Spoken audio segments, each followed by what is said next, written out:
En mayo de 1982, bajo la estricta orden de la inescrupulosa Margaret Thatcher, las Fuerzas Armadas británicas encabezaron un operativo secreto y de los más espectaculares que se vieron desde la Segunda Guerra Mundial: la Operación Plum Duff. El objetivo era claro y contundente: atacar directamente la base aeronaval Río Grande y destruir los poderosos aviones Superetendard argentinos y los peligrosos misiles AM-39 Exocet, que suponían una amenaza para el ejército británico. Pero no todo salió como esperaban. ¿Cuáles fueron los errores cometidos por las Fuerzas Armadas británicas? ¿Fue, como afirman algunos, un operativo suicida? Acompáñanos en este nuevo episodio de Historia Militar y descubre junto a nosotros los secretos de la increíble y misteriosa Operación Plum Duff. ¿Estás listo? Pues entonces, prepárate para viajar en el tiempo. Las Islas Malvinas, ubicadas al sur del Océano Atlántico, fueron testigos de una de las últimas guerras sucedidas en territorio sudamericano. Hoy, a casi 40 años del enfrentamiento entre argentinos y británicos, quedan aún muchos secretos por develar. Nos ubicaremos en contexto. Corrían los primeros días de abril de 1982 y la Argentina era gobernada por una dictadura de carácter cívico-militar. Leopoldo Galtieri, miembro del gobierno de facto y presidente argentino no electo, dio la orden de enviar tropas a las Islas Malvinas con la intención de recuperar el territorio que había sido usurpado en 1833 por Gran Bretaña. El Reino Unido, como era de esperar, no recibió con agrado dichas acciones y no dudó en enviar cientos de soldados para conservar lo que consideraban de su propiedad. Fue en ese marco que se dio inicio a la Guerra de Malvinas. Dentro de este panorama de enfrentamiento entre Fuerzas Armadas argentinas y británicas es que sucedió la Operación Plum Duff. Después de que el ejército inglés impactara y hundiera el poderoso crucero General Belgrano, Argentina preparó un letal contraataque aéreo y hundió el hasta ese momento imbatible buque Sheffield. El gobierno de Reino Unido no cabía en su asombro. Consideraba inadmisible que un ejército como el argentino pudiera batir un navío inglés de tecnología avanzada para la época. Hay que destruir los misiles Exocet, eliminar a los aviones Superetendard y matar a los pilotos en Río Grande, sea como sea, proclamó Margaret Thatcher, primera ministra británica. Con dichos armamentos y naves aéreas, las fuerzas armadas enemigas habían batido al poderoso destructor de la Royal Navy, y si no efectuaban un rápido contraataque, sabían que correrían grandes riesgos de perder la guerra y de esa forma, el territorio de las Malvinas.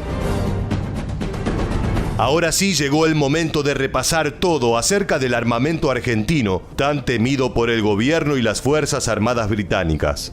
El AM-39, conocido como Exocet, es un misil antibuque francés capaz de llegar al objetivo rozando la cresta de las olas a unos 10 metros de altitud.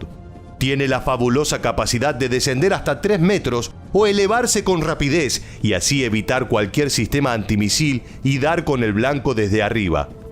El Superetendard, también creado en Francia, es un avión cazabombardero naval de tercera generación que es tremendamente eficaz y rendidor en combinación con el Exocet. Es por eso que, sin temblarle el pulso, Gran Bretaña decidió enviar de urgencia a tierras sudamericanas al Escuadrón B de la Special Air Service, más conocidos como SAS. Este batallón estaba dirigido por el famoso y admirado brigadier Peter de la Villiers y fue elegido para planificar el asalto comando junto al capitán Andy Legg. De esta manera nacía la Operación Plum Duff. El plan consistía en que 2 aviones Hércules C-130 se dirigieran desde Isla Ascensión, ubicada entre el continente africano y americano sobre el Océano Atlántico, y emprendieran viaje hacia la base aérea de Río Grande, con el único objetivo de destruir y eliminar a los aviones Superetendard y sus misiles. El almirante Sandy Woodward ordenó a los mandatarios británicos una solución. Un ataque a Río Grande es esencial para la recuperación de las Islas Falkland. Varios miembros del SAS dudaban de que esta estrategia fuera a dar resultado. Muchos pensaban que era un operativo suicida, pero ninguno de estos experimentados soldados renunció a su deber y aceptaron la misión. Si te preocupa la muerte, estás en el negocio equivocado. No importaba si podíamos salir, pero teníamos que entrar, dijo Jim Norfolk, miembro del SAS. Es así como el 15 de mayo, con poco tiempo de planificación, los dos aviones Hércules comenzaban su travesía hacia Sudamérica y se daba inicio a la arriesgada Operación Plum Duff. Luego de más de 10 horas de viaje, los soldados ingleses se lanzaron en paracaídas con sus mochilas y armamentos, saltando desde más de 370 metros de altura. Allí los esperaría el buque de enlace Fort Austin, en compañía del helicóptero Sea King ZA-290, que estaba cargado con combustible extra y era de vital importancia si se pretendía evadir los radares enemigos volando a baja altura. Pero como ya les adelantamos, el operativo no salió como Thatcher y sus compatriotas esperaban. Era de noche y ya corría el 16 de mayo de 1982, cuando en la costa de la provincia de Tierra del Fuego, el buque argentino Ara Bouchard detectó 3 secos gracias a sus radares. Habían descubierto un submarino y varios gomones británicos. Los miembros de la SAS, desinformados de este evento, partieron rumbo a su objetivo, obstaculizados por una gran niebla en gran parte de su recorrido. Pero gracias a que el piloto Richard Hutchins y el navegante Alan Bennett portaban visores nocturnos, estando a 40 kilómetros de la base aérea de Río Grande, Bennett identificó que habían sido descubiertos por un radar argentino. Una patrulla se había bajado del Sea King y estaba parada sola en Argentina cuando vimos luces y un fuerte destello, confesó varios años después Andy Legg, capitán del SAS. Es por eso que la fuerza británica decidió abortar la misión y continuar varios kilómetros hasta Chile. Un grupo de soldados descendió en el punto de bajada secundario en la frontera con el país trasandino y la tripulación del Sea King aterrizó en la ciudad de Punta Arenas. Allí no les quedó otra opción que sacrificar sus armamentos y hacer explotar con explosivos al famoso helicóptero de guerra. Lo que siguió fue una verdadera pesadilla para los soldados del SAS. Estaban a la deriva en el tempestuoso frío de la costa del Atlántico Sur. Deambulaban desorientados por las tierras chilenas y las provisiones se acabarían a los pocos días. Más de una semana después, el 25 de mayo, no pudiendo tolerar más el hastío de la intemperie, todos los integrantes del SAS se entregaron ante la policía chilena. De más está decir que nunca llegaron a la base de Río Grande. Un avión de la Fuerza Aérea Chilena fue a su rescate y con su colaboración lograron volver con vida a Londres.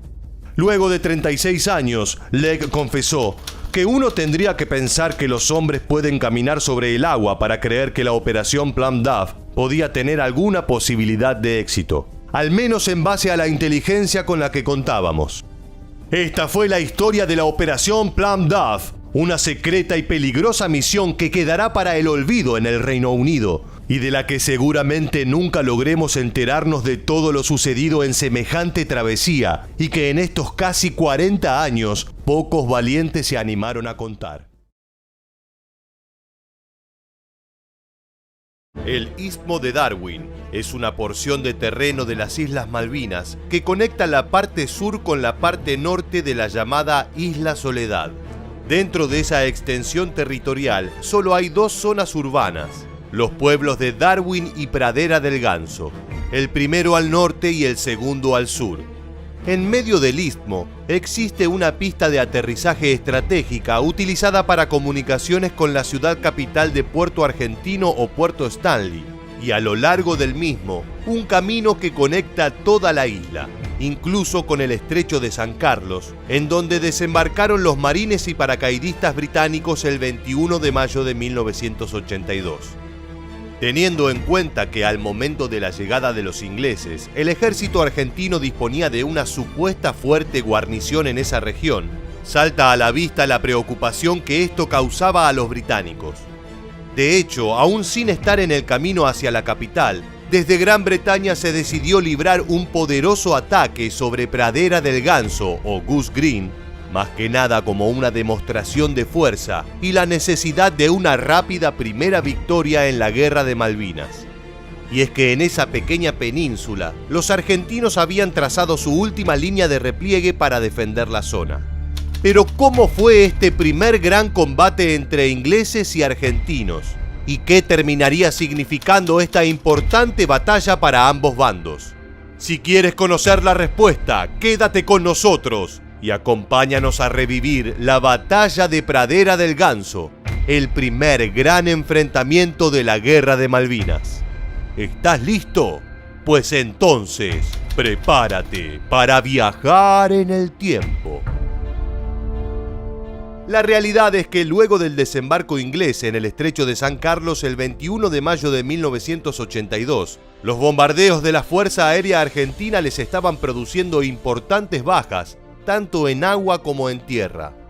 Es por eso que desde Gran Bretaña se empezó a presionar para conseguir un primer triunfo de forma imperiosa. Acto seguido, al teniente coronel Helbert Jones, comandante del segundo regimiento de paracaidistas británico, el 26 de mayo de 1982 le dieron la orden de atacar y capturar el Istmo de Darwin. Paralelamente del lado argentino, el teniente coronel Ítalo Ángel Piaggi, a cargo del Regimiento de Infantería 12, ese mismo día le llegó la orden 507, con el objetivo de adelantar la primera línea de defensa para perturbar, hostigar y desconcentrar al enemigo. Así comenzaba la batalla de Pradera del Ganso. Para que tengas una idea del panorama, del lado argentino estaba la llamada Fuerza de Tareas Mercedes, conformada alrededor del ya mencionado Regimiento 12. Su meta era reforzar las tropas de Puerto Argentino, hacer de puesto intermedio entre la capital y la isla Gran Malvina e impedir desembarcos ingleses en la región. Aquel día contaba con más de 600 soldados, la mayor parte de ellos conscriptos. En contraste, el segundo batallón de paracaidistas británico disponía de 450 profesionales entrenados, bien armados y recién llegados, a diferencia de los argentinos que ya llevaban un mes en sus posiciones. La tensión creció inmediatamente cuando en la tarde del 26 de mayo comenzaron las primeras escaramuzas en el acceso norte del Istmo de Darwin. A la mañana del día siguiente, y después de un feroz combate, las tropas de avanzada británicas lograron su primera victoria, rodeando y forzando la rendición de sus pares argentinos. Aunque de inmediato tuvieron que retroceder debido al fuego de artillería, en un duelo que al menos al principio se libraba a cierta distancia. Incluso un caza Harrier G3R fue derribado. Mientras tanto, bajo el fragor de los proyectiles, los británicos preparaban su avance múltiple con 3 compañías y una de reserva. En total, unos 440 hombres que a las 2:30 de la madrugada del viernes 28 de mayo iniciaron una encarnizada ofensiva. Una acción que tomó por sorpresa a los 145 argentinos que hasta ese momento estaban llevando adelante una misión de exploración avanzada, liderada por el teniente primero Jorge Manresa. En un primer momento, los jóvenes reclutas sudamericanos entraron en pánico y abandonaron sus puestos. Ante esta desbandada, los oficiales y suboficiales del ejército argentino no perdieron el temple y consiguieron reagruparlos para presentar batalla. De hecho, una vez superado este contratiempo y pese a la falta de comunicaciones y logística, los argentinos infligieron varias bajas a los paracaidistas ingleses que avanzaban a descubierto. Incluso después de media hora de combate, Manresa reunió a un pequeño grupo de soldados y emprendió un osado contraataque. Pero enseguida se dio cuenta de que la situación era insostenible y ordenó la retirada hacia la primera línea de defensa, la línea Darwin-Boca House. Alrededor de las 7:30 de la mañana, los británicos que continuaban avanzando en persecución se encontraron con las renovadas posiciones fortificadas argentinas. Estas estaban dirigidas por el subteniente Guillermo Ricardo Aliaga y el subteniente Ernesto Orlando Pelufo. Aquí se desató un combate casi cuerpo a cuerpo durante más de 3 horas, tras las cuales los argentinos consiguieron resistir y hasta hacer retroceder a los británicos. Fue tras este enfrentamiento que el teniente inglés Clive Livingstone dijo: tantas mentiras que se nos dijeron acerca de que no querían pelear y están peleando como leones. Con la luz diurna comenzaron a sobrevolar sobre el campo de batalla varios aviones Pucará, enviados desde la capital malvinense para socorrer a los soldados argentinos. Sus bombas hicieron retroceder aún más a los paracaidistas ingleses. No obstante, la situación del ejército sudamericano era crítica. Pese a haber resistido la oleada enemiga, las pérdidas humanas y materiales eran enormes, por lo que se dio la orden de retirarse a la segunda y última línea de defensa, Pradera del Ganso. No pasó mucho tiempo hasta que los británicos reiniciaron el ataque. Para ello hicieron uso mayormente de la compañía que todavía tenían en reserva y de un volumen de fuego que, de forma lenta pero segura, terminó por desgastar a lo que quedaba de la defensa argentina en Darwin. Esto fue a las 13:15, luego de más de 6 horas de resistencia. Ya para este momento de la batalla, los británicos habían conseguido tomar la pista de aterrizaje, anteriormente conocida como Base Aérea Cóndor, y la escuela, ambas locaciones situadas a mitad del istmo de Darwin. El remanente de soldados argentinos estaba, por ende, acorralado en la península de Pradera del Ganso. Y si bien desde más arriba se le prometieron prontos refuerzos para asegurar una improbable maniobra de evacuación, el teniente coronel Piaggi optó por la rendición. En su opinión, la retirada que le había ordenado el general Parada era imposible de llevar a cabo en esas circunstancias, y seguir luchando era firmar una sentencia de muerte. Además, temía que los británicos se decidieran por bombardear el poblado y de esa forma provocar una masacre contra los civiles. Tampoco sabían a ciencia cierta la cantidad de efectivos con las que contaba el enemigo. Era una lucha a ciegas. En la batalla de Pradera del Ganso, los argentinos sufrieron 50 muertes y más de 140 heridos. Por su parte, el lado británico admitió solo 12 bajas, aunque esta cifra habría sido mayor. Vale resaltar que el comandante de la avanzada inglesa, el teniente coronel Jones, fue muerto en combate, reemplazado por el mayor Chris Kibble.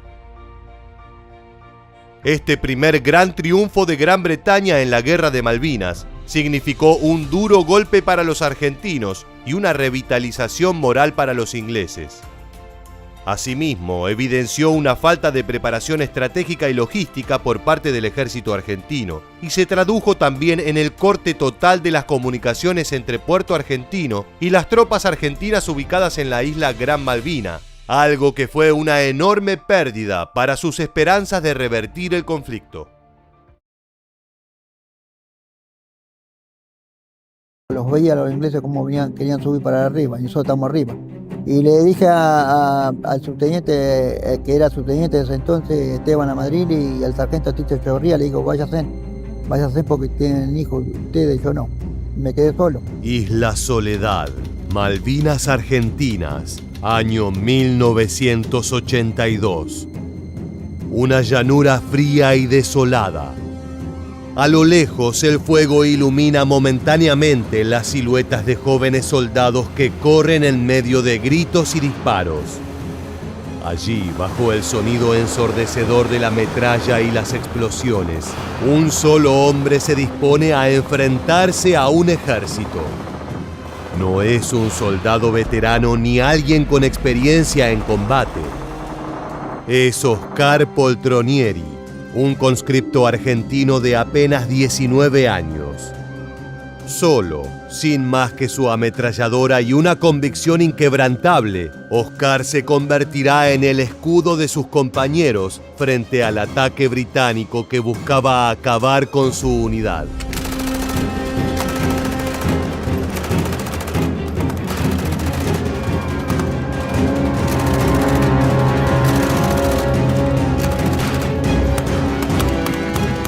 La batalla de Monte Dos Hermanas fue uno de los enfrentamientos más feroces y cruciales de la Guerra de Malvinas. Un verdadero infierno en la tierra, en el cual el destino de las tropas argentinas pendía de un hilo. En este punto estratégico, donde la altura dominaba el terreno circundante, se decidió mucho más que un simple avance territorial. Estaba en juego la resistencia del país sudamericano frente a la implacable ofensiva británica. Bajo el frío extremo y una lluvia de metralla, soldados jóvenes y agotados se aferraron a sus posiciones, sabiendo que su derrota abriría el camino al corazón de las defensas argentinas.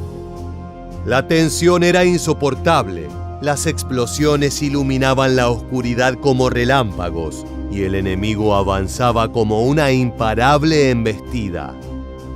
En ese contexto desesperado, donde la supervivencia parecía imposible, surgiría la valentía de héroes como Oscar Poltronieri, quien desafió el poderío británico con coraje y una voluntad inquebrantable. Yo lo entré a buscar y no estaba. Entonces miró hacia atrás y él estaba apoyado contra una especie de roca y él tiraba, y tiraba, y tiraba, y tiraba, y tiraba, y tiraba. Yo le estaba, vamos, Oscar, vamos. Yo le decía que volviera, y él decía que no, me quedo, bueno. Y ahí lo pierdo de vista yo. En este video de historia militar, exploraremos la vida de un hombre tan común como extraordinario, que llegaría a ser condecorado con las máximas distinciones del ejército argentino. Comencemos con la historia de Oscar Poltronieri.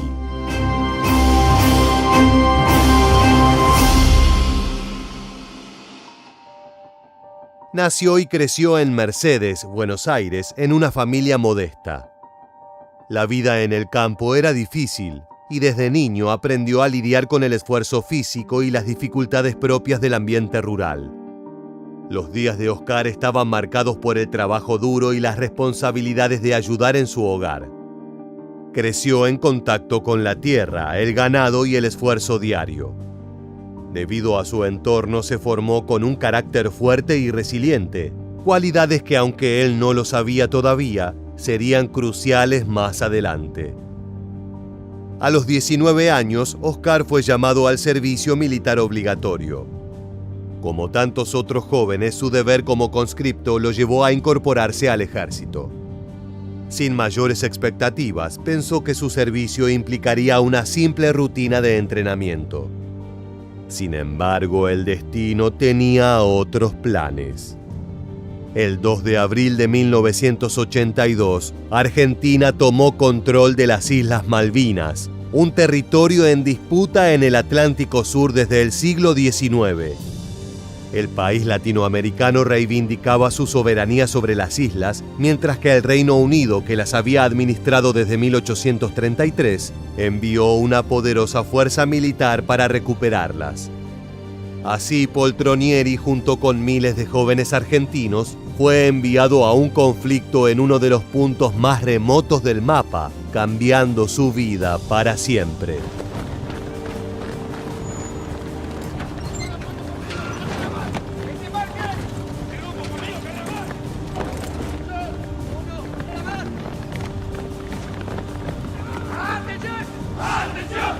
La guerra fue breve pero devastadora. En solo 10 semanas se libraron algunos de los enfrentamientos más sangrientos y cruentos de la historia argentina. Los jóvenes conscriptos enviados a las islas no contaban con entrenamiento adecuado ni el equipamiento necesario para una guerra moderna. Las condiciones climáticas eran extremas y la logística de abastecimiento y comunicación era limitada. En este contexto de desventaja, Oscar Poltronieri y sus compañeros del Regimiento de Infantería Mecanizado 6 se encontraron en el Monte Dos Hermanas, un terreno clave en la defensa argentina. El monte se había convertido en un punto estratégico, ya que su posición elevada permitía controlar buena parte del territorio circundante. Los británicos sabían que debían tomar este lugar para asegurar su avance hacia otras posiciones argentinas. Esto convirtió al Monte Dos Hermanas en un escenario que inevitablemente tendría un enfrentamiento entre los dos países.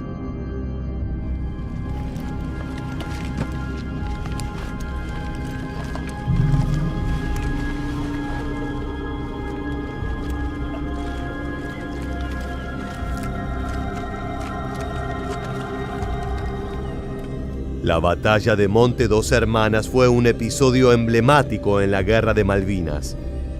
Las tropas británicas, altamente entrenadas y bien equipadas, avanzaban con determinación.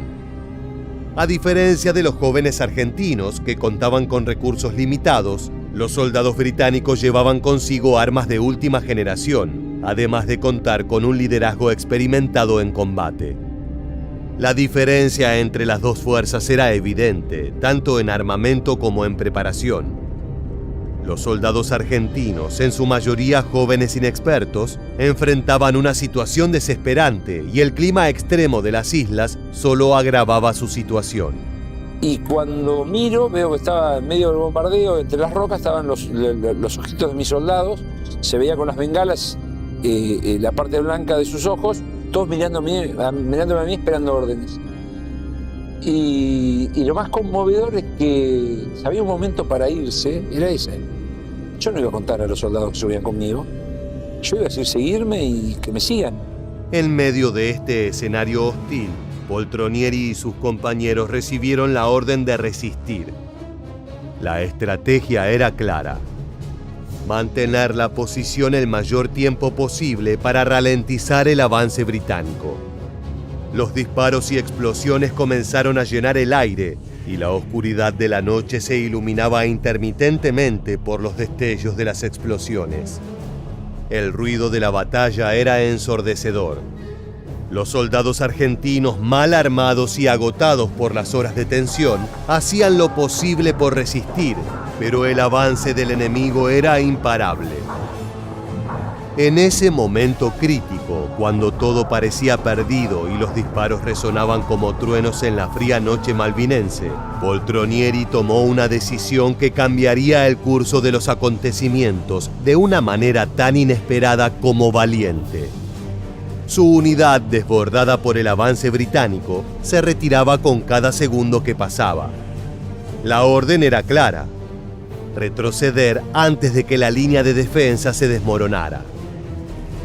Sin embargo, Poltronieri, con la mirada fija en sus camaradas, tomó una decisión radical: quedarse atrás, solo, para cubrir su retirada. ¿Por qué les dijiste que se fueran? Porque le había llegado una carta que hacía hace poquito, había tenido familia la señora, y entonces yo le decía que se fueran, que ellos tenían hijos, yo no. No había tiempo para dudas ni para la desesperación.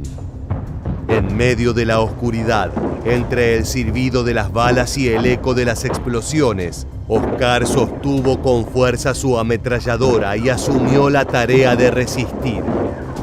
No pensaba en él, ni en su vida, ni en el peligro que corría. Solo quería darles a sus compañeros la oportunidad de escapar, aunque eso significara enfrentarse al enemigo en una batalla imposible. Cada bala disparada por Poltronieri era un acto de desafío y una promesa de que no se rendiría hasta que el último de sus camaradas estuviera a salvo. Con el ruido ensordecedor de los disparos y el frío que calaba hasta los huesos, este joven argentino permaneció firme en su posición, decidido a enfrentar a un ejército mucho más poderoso. El enemigo avanzaba en filas, seguro de su victoria, pero Poltronieri, con una mezcla de furia y valentía, comenzó a disparar sin cesar. Cada ráfaga de su ametralladora era una declaración de resistencia, un grito de guerra que resonaba en el silencio de la noche. Los soldados británicos, sorprendidos por la intensidad de su resistencia, se vieron obligados a detenerse y reorganizarse. Poltronieri, mientras tanto, continuaba disparando, cambiando de posición para evitar ser alcanzado. Su objetivo no era derrotar al enemigo, sino ganar el tiempo necesario para que sus compañeros pudieran escapar. Sabía que estaba arriesgando su vida, pero eso no parecía importarle en ese momento. La adrenalina y el deseo de proteger a sus compañeros lo impulsaban a seguir adelante. Yo me di cuenta que empezaba a quedarme sin bocas de fuego, que empezaba a haber heridos. Yo me arrastré, le pedí al soldado Gómez que con el lanzacohete, el cañón de 90 milímetros que tenía, le tirara esa ametralladora, la del sargento Jackson, que nos tenía aferrados. Gómez me contestó que no tenía más proyectiles, tenía solamente el lanzacohete. Entonces, putié de bronca, le dije, tirá ese cañón a la miércoles, y empecé a tirar con un Buscate un fusil, empecé a tirar con un fusil, porque la apuntadora del lanzacohete lleva pistola, no fusil. Buscate un fusil de algún muerto, empecé a tirar con un fusil, cosa que Gómez hizo, y empecé a ver cómo replegaba yo mismo, pues ya no tenía bocas de fuego. Los británicos avanzaban confiados, convencidos de que la resistencia argentina era débil y que las líneas defensivas habían colapsado. Pero entonces un inesperado fuego intenso comenzó a frenar su avance. Creyeron que se enfrentaban a una unidad entera oculta entre las rocas, pero lo que no sabían era que aquel ataque feroz provenía de un solo hombre: Oscar Poltronieri. Moviéndose con rapidez entre las posiciones, disparaba ráfagas precisas con su ametralladora, cambiando de lugar constantemente para generar la ilusión de un grupo numeroso. Entonces yo le tiraba ráfaga y todo y no lo dejaba tirar, que se asomaran para tirarle a los compañeros míos que estaban ahí subiendo para el otro lado. Y como no podían avanzar, entonces ¿qué hacen? Se vuelven para atrás, porque después ellos parecían que había una compañía ahí. Y resulta que estaba solo, yo me le movía por un lado para el otro. Finalmente, luego de horas de intensa resistencia, Poltronieri logró su objetivo. Sus compañeros pudieron ponerse a salvo.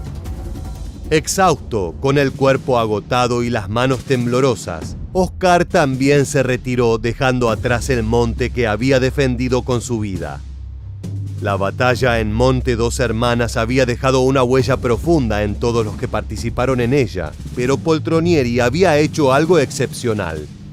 Su hazaña fue reconocida en los días siguientes cuando sus compañeros contaron lo que había sucedido. No podían creer que aquel joven humilde y sencillo había enfrentado a todo un ejército solo. La noticia de su valentía llegó a los oídos de sus superiores. Finalmente, el ejército argentino decidió otorgarle la máxima distinción militar del país. Poltronieri se convirtió en el único soldado conscripto en recibir esta condecoración, un honor reservado solo para aquellos que demuestran un valor extraordinario en el campo de batalla. Soy el único que tengo la Cruz, la Nación Argentina, al heroico valor en combate, que es esta, que tengo acá en mi pecho. Soy el único soldado. Son 6 oficiales y un soldado, porque fui destacado, me dieron 2 veces por muerto y las 2 veces aparecí en diferentes lugares con la ametralladora. Oscar Poltronieri regresó a Argentina como un héroe, pero su vida después de la guerra no fue fácil. Oscar mantuvo lazos con distintos excombatientes e incluso se hizo amigo de un soldado británico que participó del conflicto. La guerra los colocó en bandos opuestos, pero el tiempo y la madurez les dieron la oportunidad de encontrar en el otro a alguien que comprende mejor que nadie el peso de esos momentos extremos. La guerra me dejó algo más importante, que un enemigo es un amigo, es un hermano. Estás hablando del soldado británico, que hoy es casi un hermano para vos.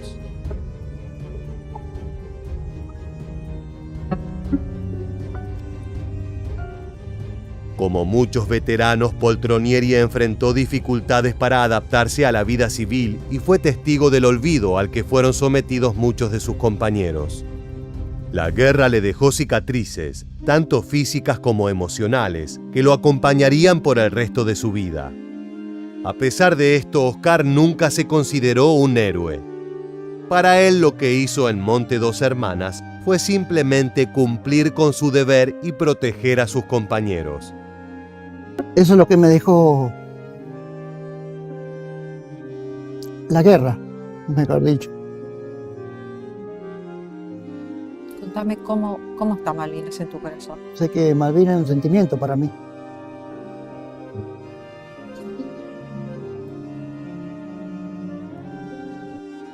La valentía de Poltronieri nos recuerda que el verdadero heroísmo no reside en buscar gloria, sino en estar dispuesto a sacrificar todo por los demás.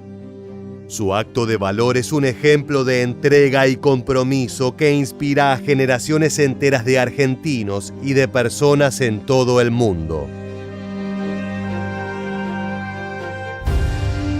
El legado de Oscar Poltronieri es un recordatorio de la humanidad que subyace en los conflictos más oscuros. En medio de la brutalidad de la guerra, él encontró la fuerza para hacer lo correcto, enfrentándose a un enemigo mucho más poderoso sin vacilar. Su historia sigue viva, no solo como un capítulo de la historia argentina, sino como un testimonio de que incluso en los momentos más difíciles, siempre hay lugar para la valentía y la compasión. Aunque la disputa por las Islas Malvinas permanece sin resolverse, Argentina continúa apelando al diálogo y a las vías pacíficas para lograr un acuerdo de soberanía compartida o un camino hacia la recuperación de las islas. Es lo que Oscar Poltronieri y todos sus compañeros veteranos desean para honrar su memoria y la de sus compañeros caídos.